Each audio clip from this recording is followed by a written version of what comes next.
یمن کی ایک لغت میں بال کا معنی رب ہے. وہ کہتے تھے من بعل ھذا الدار، اس گھر کا مالک آخر کون ہے. اسی وجہ سے خاوند کو بھی بال کہا گیا ہے. قرآن پاک میں ہے وَبُعُولَتُهُنَّ أَحَقُّ بِرَدِّهِنَّ، اور ذکر کیا گیا وَھَذَا بَعْلِی شَیْخًا. ان دونوں مقاموں میں بال کا معنی خاوند ہے، یعنی شوہر، ہسبینڈ. چونکہ وہ اس بت کو اپنا رب مانتے تھے، اس کا نام ہی انہوں نے بال رکھا ہوا تھا. اس بت کی لمبائی تقریباً 30 فٹ تھی. وہ سونے کا بنا ہوا تھا. اس کے 4 منہ تھے اور اس کی بہت زیادہ تعظیم اور عزت وہ لوگ کرتے تھے. اس کی خدمت کے لیے انہوں نے 400 خادم یعنی نوکر چاکر رکھے ہوئے تھے. وہ خادم چونکہ ان کے معبود کے خدمت گزار رہتے تھے، اس لیے وہ ان کو اپنے بیٹوں کی طرح سمجھتے تھے. بعض مفسرین نے ابناؤہم کی جگہ انبیاء تحریر کیا کہ وہ ان کے خادموں کو اپنا خدا کا نبی سمجھتے تھے.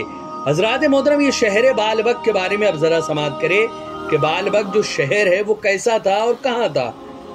حضرات محترم، بالبک شہر کا نام اس لیے بالبک رکھا گیا کہ اس وقت کے حاکم کا نام بک تھا اور اس کے معبود کا نام بال تھا. اس نے ایک شہر آباد کیا جس کا نام اس نے اپنے اور اپنے معبود کے نام کو جوڑ کر بالبک رکھا. نو کی تمام کتب میں ایسا ہی ذکر کیا گیا.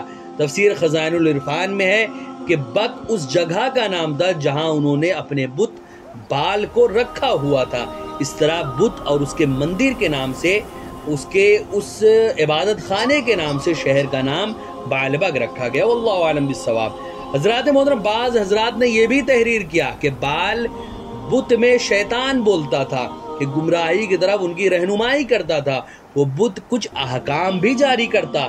اس کے خدام یعنی جن کو وہ اپنے بت کے نبی سمجھتے تھے، لوگوں تک وہ احکام پہنچاتے رہتے تھے.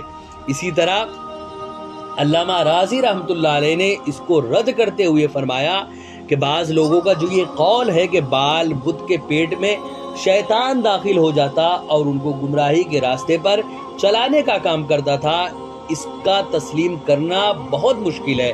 اگر اسے مان لیا جائے تو بہت سے معجزات پر عیب لازم آئے گا اور ان پر اعتبار ہی ختم ہو جائے گا. نبی کریم صلی اللہ علیہ وسلم کے معجزات میں ان معجزات کو بھی بیان کیا گیا کہ آپ سے بھیڑیے نے کلام کیا، آپ صلی اللہ علیہ وسلم سے اونٹ نے کلام کیا. آپ نے جب منبر بنوا لیا تو جس ستون سے آپ پہلے سہارا لگا کر خطبہ دیا کرتے تھے وہ رونے لگا. آپ نے اسے تسلی دی. اگر یہ مان لیا جائے کہ شیطان جسموں میں داخل ہو کر کلام کرتا ہے تو یہ احتمال جو ہے وہ بھیڑیے اور اونٹ اور کھجور کے ترے یعنی اس رونے والے ستون میں بھی قائم ہوگا کہ معاذ اللہ ان میں بھی شیطان نے داخل ہو کر کلام کیا ہوگا. اس طرح تو معجزات پر اعتبار ہی اڑ جائے گا. حضرات محترم، علامہ رازی کی اس بحث سے یہ واضح ہو گیا کہ یہ قول ہی باطل ہے سراپا کہ بال کے پیٹ میں شیطان داخل ہو کر کلام کرتا تھا. خیال رہے کہ یہاں پر فقط ذبوحوا فإنہم لمحضرون، تو انہوں نے اس کی تکذیب کی، پس بے شک وہ پکڑے جائیں گے. میں اخروی عذاب کا ذکر ہے. اسی طرح اس کے بعد الا عباد اللہ المخلصین، مگر اللہ تعالیٰ کے چنے ہوئے بندے میں استثناء بھی اسی اخروی عذاب سے ہے. حضرات محترم، دنیا میں قوم الیاس کی تباہی اور آپ پر ایمان لانے والوں کی نجات کا ذکر معتبر تفاسیر میں نظر نہیں آ سکا. اعلیٰ حضرت مولانا احمد رضا خان فاضلی بریلوی رحمۃ اللہ علیہ کا ترجمہ بھی یہی ظاہر کر رہا ہے کہ سلام علی الیاسین کا ترجمہ اعلیٰ حضرت نے کیا کہ سلام و الیاس علیہ السلام پر. اس میں ایک قول یہ کہ آپ کے ساتھ ایمان لانے والوں پر بھی سلام ہو. ایک قرأت میں آل یاسین ہے، چونکہ الیاس بن یاسین ہے یعنی یاسین کی آل پر سلام ہو. اس سے مراد الیاس علیہ السلام ہے. حضرات محترم، حضرت الیاس علیہ السلام یہ حضرت موسیٰ اور حضرت ہارون علیہ السلام کے بعد کے نبیوں میں سے ہیں اور ان کو اللہ رب العزت نے جب مبعوث فرمایا، اور حضرت الیاس کو بھی اللہ رب العزت نے بنی اسرائیل میں ہی مبعوث فرمایا. وہ بنی اسرائیل جن کے بارے میں روز روشن کے جیسے آیا تھا کہ یہ لوگ سراپا گنہگار اور سراپا اللہ رب العزت کی فرما برداری کے خلاف کام کرنے والے ہیں، ہمہ وقت جو ایسے کاموں میں مشغول رہتے ہیں جس سے اللہ رب العزت نے ہمیشہ منع کیا۔ اسی قوم میں حضرت الیاس علیہ السلام کو اللہ رب العزت نے مبعوث فرمایا۔ بنی اسرائیل میں زیادہ سے زیادہ انبیاء کرام کو اللہ رب العزت نے بنی اسرائیل میں ہی مبعوث فرمایا۔ حضرت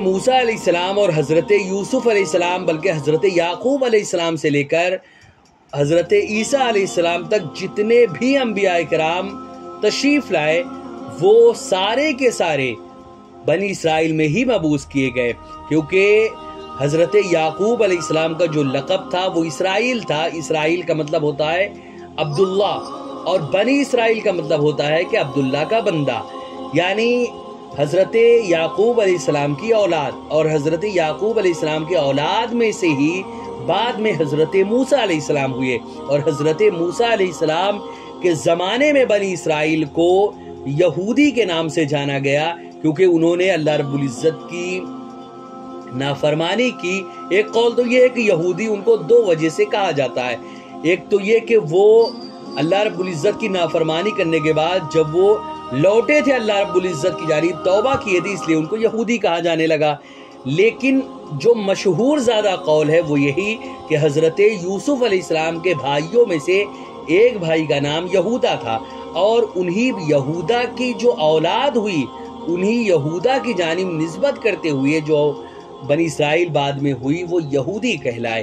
یہ ہمیشہ ہی ظلم و زیادتی اور ہمیشہ ہی اپنے گھمنڈ میں چور رہنے والی قوم تھی۔ جب انبیاء کرام کو اللہ رب العزت ان کے پاس بھیجتا تھا تو وہ ان پر ظلم کرتے تھے، ان کی نافرمانی کرتے تھے، اور اگر وہ برابر اپنے رب کے پیغام کو ان تک پہنچاتے رہتے تو یہاں تک کہ کتنے سارے انبیاء کرام کو بنی اسرائیل نے قتل بھی کر دیا۔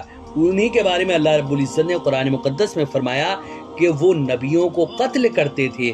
حضرات محترم، بنی اسرائیل کا یہ ظلم و ستم ایسے ہی نہیں، اتنا ہی نہیں تھا کہ بس اتنا ہی ہوا وہ ختم ہو گیا، یہاں تک کہ حضرت عیسیٰ علیہ السلام کا جب دور آیا، حضرت عیسیٰ علیہ السلام، حضرت موسیٰ علیہ السلام کے بعد ان کے ذہن میں یہ باتیں رچ بس چکی تھی کہ حضرت موسیٰ علیہ السلام اب آخری نبی ہیں، ان کے بعد کوئی بھی نبی ایسا نبی نہیں آئے گا جو نئی شریعت لے کر آئے گا۔ حضرت موسیٰ کی ہی شریعت آخری شریعت ہے اور اسی کو اب قیامت تک فالو کیا جائے گا۔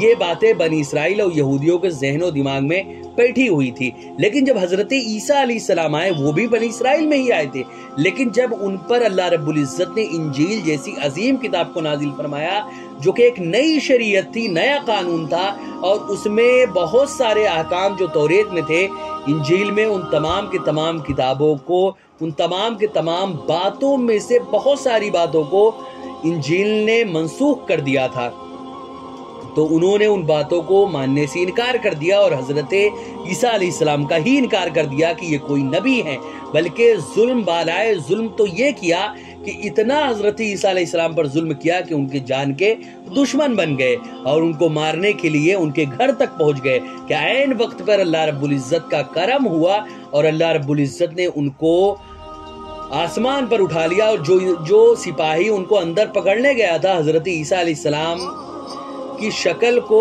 اس سپاہی کو بنا دیا، یعنی حضرت عیسیٰ علیہ السلام جیسے دکھتے تھے اس سپاہی کی شکل کو ویسے ہی بنا دیا، صرف شکل کو، باقی پوری بدن اسی سپاہی کی تھی۔ تو لوگوں کو لگا کہ یہی عیسیٰ ہے اور بھیس بدل کر یہاں سے بھاگنے کی کوشش کر رہے ہیں۔ اس سپاہی کو لوگوں نے پکڑ کر سولی پر چڑھا دیا، جو کہ آج تک عیسائی مانتے ہیں کہ حضرت عیسیٰ علیہ السلام کو سولی پر چڑھایا گیا، سولی پہ سچ میں چڑھایا گیا تھا، لیکن یہ اس سپاہی کو چڑھایا گیا تھا جس کو حضرت عیسیٰ علیہ السلام کی شکل میں بدلا گیا تھا۔ اللہ رب العزت نے حضرت عیسیٰ علیہ السلام کو آسمان پر اٹھا لیا، اور حضرت عیسیٰ علیہ السلام آج بھی زندہ ہیں، اور آج بھی وہ ویسے ہی زندہ ہیں جیسے پہلے تھے، یعنی 35-36 سال کی عمر میں ان کو اٹھایا گیا تھا۔ قیامت کے قریب وہ پھر اس دنیا میں آئیں گے اور حضرت مہدی کے ساتھ پوری دنیا میں اسلام کا ایک نئی شریعت، نیا قانون لے کر نہیں آئیں گے، بلکہ امت محمدیہ یعنی محمد صلی اللہ علیہ وسلم کی امت کے امتی بن کر آئیں گے، اور حضور صلی اللہ علیہ وسلم کی شریعت اور حضور کے قانون کو پوری دنیا میں عام کریں گے۔ اور اس کے بعد حضرت عیسیٰ علیہ السلام کی وفات ہوگی، ان کی اولاد بھی ہوگی، پھر اس کے بعد ان کی وفات ہو جائے گی۔ حضرات محترم یہودیوں کا ظلم و زیادتی وہیں پہ نہیں ختم ہوا، ان کے بعد چونکہ توریت میں یہ لکھا ہوا تھا، ساری کتابوں میں یہ لکھا ہوا تھا کہ آخری زمانے میں یعنی ایک ایسا نبی آنے والا ہے جو ایسا ہوگا جو سارے کے سارے نبیوں کا سردار ہوگا، اور ایسا وہ ہوگا کہ جس یعنی مشرق سے لے کر مغرب تک ساری دنیا اس کے قدموں میں جھک جائے گی۔